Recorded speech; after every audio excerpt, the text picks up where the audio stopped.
Hello, chào các bạn. Ngoài những cái công việc xây dựng mới có những cái diện tích lớn 300-400 mét vuông sàn thì bên cạnh đó mình cũng nhận sửa những cái căn nhà phố nhỏ các bạn. Căn đây là một căn nhà phố nhỏ cũ rồi, rất lâu rồi, cho nên bây giờ là chủ đầu tư người ta muốn sửa lại ở đấy với cái hình thức là đúc giả các bạn nhé. Trước đây là chỉ có họ cũng đúc giả nhưng mà cũ quá rồi, mà chất lượng nó kém ấy. Nên là kỳ này là tốt thở của mình là đến đập phá hết những cái nhà cấp 4 cũ này để thay vào đó là những cái sàn đúc giả mới có chất lượng tốt hơn. Như vậy là trong clip này mình chia sẻ cho các bạn ấy là cái quá trình đập phá trước, xong đó là những cái clip tiếp theo là trong cái quá trình xây dựng là mình sẽ quay chi tiết cho các bạn đón xem nhiều clip tiếp theo nhé. Rồi bây giờ các bạn chú ý theo dõi chi tiết nhé. Mình chia sẻ cho các bạn luôn là khi mà sửa chữa nhà phố là để cho cái công việc nó thuận lợi đồng thời để cho nó an toàn là các bạn phải đập phá từ trên xuống dưới các bạn nhé.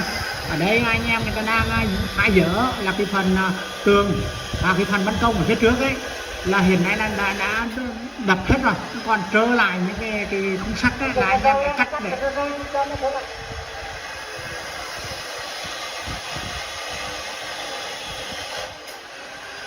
và kế tiếp ấy là bắt đầu tháo dỡ máy tôn các bạn nhé. Nói chung là phải tháo dỡ từ trên xuống.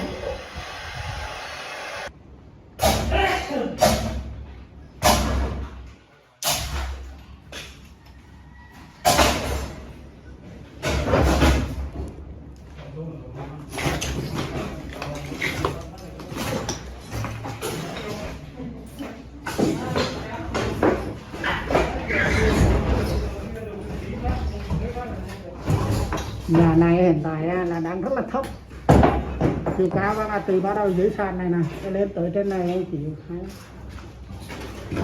2 mét, 2 mét rưỡi. Bây giờ là phải tải lại thì nó lên 3 mét.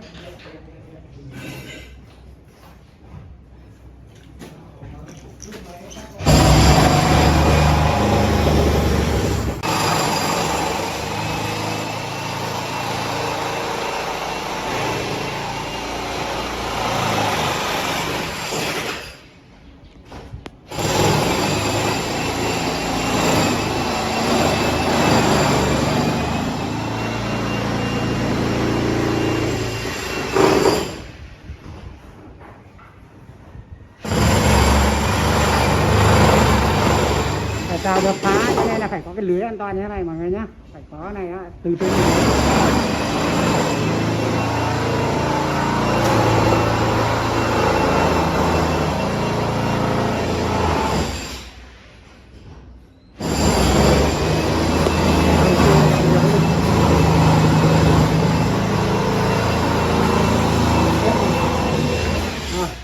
bị thấm tường.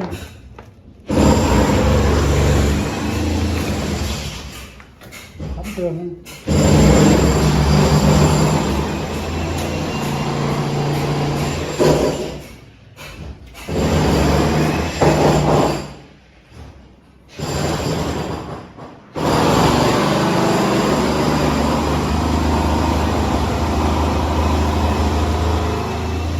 Thấy chưa? Thấm quá trời tường này.